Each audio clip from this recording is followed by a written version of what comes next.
Hello friends, free education अड्डा में आपका स्वागत है। जैसा कि आप लोगों को पता है कि मैं इस पर स्टैटिक जीके के टॉपिक कराता हूं, पर अभी एक जो बड़ी न्यूज़ आई है इसलिए मैंने उस पर वीडियो बना रहा हूं अभी मैं, क्योंकि इसमें कई बच्चों को परसेंटाइल में दिक्कत हो रही है कि परसेंटाइल एक्चुअली होता क्या है, नॉर्मलाइज मार्क्स क्या हो रहे हैं, इसमें कुछ मतलब किसी बच्चों को समस्या आ रही है। तो मैं इस वीडियो में पहले तो आपको ये बता दे रहा हूँ कि भोपाल जोन का जो कि ये रिजल्ट आ चुका है रेलवे ग्रुप डी का। और रेलवे ग्रुप डी के रिजल्ट में जो आप ये पूरा देख सकते हो, जो कि लिखा है परसेंटाइल स्कोर है, नॉर्मलाइज मार्क्स हैं, फिर EXSM वालों के हैं मार्क्स। तो ठीक है, ये आपको इतना आपको दिख रहा है, पर कई बच्चों को इसमें समस्या हो रही है। तो मैंने अगली स्लाइड में ये भी बताया है कि कैसे परसेंटाइल स्कोर निकला है, क्या हुआ है, इसके बारे में बताया है। पहले मैं आपको रिजल्ट बता दे रहा हूँ। तो इसमें UR का जो परसेंटाइल गया है वो गया है 96, और SC का 87, ST का 83 गया है, और OBC का गया है 93, और अपना EWS का गया है 79। ये किसका गया है इसमें, ये क्या ओपन कैटेगरी में, ये क्या परसेंटाइल है। और नॉर्मलाइज मार्क जो है वो 65 है, 49 है, 44 है ST में, OBC में 58 है, और EWS में 40 है। तो अब क्या है ना, आपको मतलब होना चाहिए किससे, आपको मतलब होना चाहिए आप अपने नॉर्मलाइज मार्कों से। नॉर्मलाइज मार्क से परसेंटाइल तो जो है ठीक है, नॉर्मलाइज मार्क से। अब आपको ये पता कब चलेगा कि आपके कितने बने हैं और कितने जो है आपके नॉर्मलाइज हुए हैं। तो वो आपको जो है 27 तारीख को, आपको 27 दिसंबर को इन्होंने डेट बताई है कि उस तारीख को ये आपका आ जाएगा, और 1 तारीख तक वो आपके जो है पूरे स्कोर है वो आपके उसमें रहेगा, 1 तारीख तक की स्कोर। ठीक है, उसके बाद अब हम आपको बता रहे हैं कि इसमें परसेंटाइल इन्होंने एक्चुअली निकाले कैसे हैं। पहले तो आप ये पहले PDF देख लो, ये इसकी PDF है। और अब मैं आपको बताता हूँ अगली स्लाइड में कि ये निकाला कैसे है इन्होंने। तो पहली बात, परसेंटाइल स्कोर होता क्या है ये इसमें मैंने बताया है। इसका फार्मूला क्या होता है, जितने आपके नंबर हैं, जैसे मान लो आपने आंसर शीट में लाई होगी, आपके नंबर 70 आ रहे होंगे, मान लो 70 आ रहे होंगे, ठीक है। तो उस हिसाब से आप देख ले रहे हैं ना, जैसे कि जितने आपके नंबर हैं और उससे कम नंबर वाले जो स्टूडेंट हैं उतने उस शिफ्ट में, और टोटल नंबर ऑफ स्टूडेंट जिन्होंने वो पेपर दिए हैं पूरे, ठीक है, जितने पेपर दिए हैं। एक्चुअली ये नंबर जो है ना, ये मान लो कि आपके 70 हैं, और पूरे जितने दिए हैं, सब ने जितने पेपर दिए उनका नीचे लिखेंगे इंटू 100 जितने 70 नंबर जिनके और 70 से कम नंबर है उनको वो इतने स्टूडेंट कितने हैं और टोटल नंबर ऑफ स्टूडेंट कितने हैं, और इंटू 100 कर दिया जाएगा। तो उसका क्या निकल जाएगा, पूरा परसेंटाइल निकल जाएगा। जैसे UP SSC में होता है ये परसेंटाइल, इसलिए मैं बता रहा हूँ आपको किस तरीके से होता है।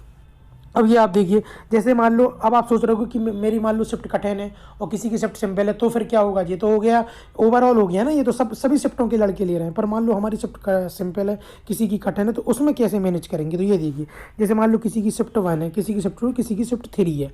शिफ्ट 1 में जो है रॉ स्कोर जो है 90 आ रहा है, किसी का 90 आ रहा है, और उसकी परसेंटाइल 100 है, मतलब जो सबसे आपका टॉपर है ना आपके उसमें, उसका तो उसका आ रहा है 100, परसेंटाइल 100 है। तो उसके हिसाब से देखा जाएगा। जैसे मान लो अगली शिफ्ट में किसी बच्चे का 87 नंबर है और उसका परसेंटाइल 100 है, तो ये 87 वाले यदि इस शिफ्ट में बैठता है तो उसके 90 नंबर होते हैं, मतलब इसके 90 और इसके 87 इक्वल हो गए। कैसे कि जो क्योंकि ये शिफ्ट थोड़ी कठिन है और इसके 85 और ये परसेंटाइल 100 दे रहा है अपनी शिफ्ट में, तो इसका मतलब कि जो टॉपर है उसकी तो परसेंटाइल 100 ही रहेगी, है ना।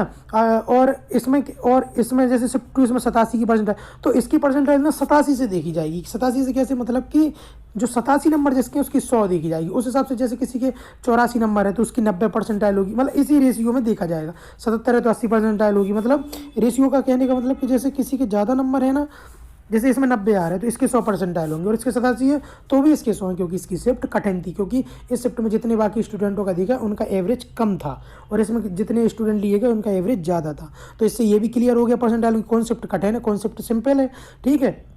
और उसके बाद इसका नॉर्मलाइज होगा। जैसे नॉर्मलाइज होगा जो स्कोर, तो नॉर्मलाइज में क्या होगा, परसेंटाइल घट जाएगा। यदि मान लो कि कई बच्चों के जब कंपेयर करेंगे तो परसेंटाइल घट जाएगा, तो उस हिसाब से आपको इसमें देखना है। अब परसेंटाइल कैसे निकालते अपन, ये भी मैं आपको बता दे रहा हूँ कि जैसे मान लो परसेंटाइल, जैसे आपका मान लो 70 परसेंटाइल आ रहा है, ठीक है, ये आपका 72 परसेंटाइल आ रहा है, तो इसका मतलब हो गया कि जो बचे जो हमारे बचे हैं लड़के कितने, 28% लड़के आपसे आगे हैं और 72% जो है आपसे पीछे लड़के। तो आपकी रैंक यदि 100 लड़के बैठे हैं ना, तो आपकी रैंक जो है 28वीं है, इसमें कितनी 28वीं रैंक है। इस हिसाब से आप वो लगा सकते हैं, जैसे कि। और इसी के बाद इसमें जो इसमें दिया गया है कि आपका इसमें जो आपका दिया गया है कि ये अगला जो है, जैसे ये परसेंटाइल स्कोर और नॉर्मलाइज मार्क्स दिए हैं, तो इसमें आपका ये होगा कि इन्होंने परसेंटाइल मार्क अलग दे दिए हैं, ठीक है, जो सबके दिए गए हैं, और नॉर्मलाइज मार्क दे दिए। ये आपकी लिस्ट, ये आपकी कट ऑफ है, जैसे 44, 58, 40। जैसे EWS में जिसके भी 41 नंबर होंगे ना वो पास है, जिसके भी जैसे OBC में 59 है वो पास है। 44 मतलब ये नॉर्मलाइज मार्क दिए आपके, जितनी आपकी कट ऑफ गई है, ठीक है। और परसेंटाइल स्कोर आपका क्या हुआ, परसेंटाइल स्कोर आपका दिया गया है, जो कि मैं आपको अभी समझा चुका हूँ कि कैसे, कि जैसे किसी का मतलब 96% वाले जो परसेंटाइल है किसी का, ठीक है, 96 परसेंटाइल है तो ये जनरल में, तो उसके नंबर यदि किसी के 66 नंबर है ना इसके हिसाब से, तो उसका परसेंटाइल कितना 96 के ऊपर होगा, 96 के ऊपर होगा उसका परसेंटाइल, जिसके नॉर्मलाइज मार्क जो 66, 67, 68 इतने होंगे जनरल में, ठीक है। तो इस हिसाब से यदि आपको पूरी वीडियो समझ में आ गई होगी कि परसेंटाइल क्या होता है, नॉर्मलाइज मार्क क्या होता है, और इसी तरह से पूरा आपको समझ में आ गया होगा, एक एक करके मैंने आपको बता दिया, ठीक है। तो आशा करता हूँ आपको हर चीज़ आपकी ये क्लियर हो गई होगी। इसी के साथ मैं आपसे विदा लेता हूँ, धन्यवाद।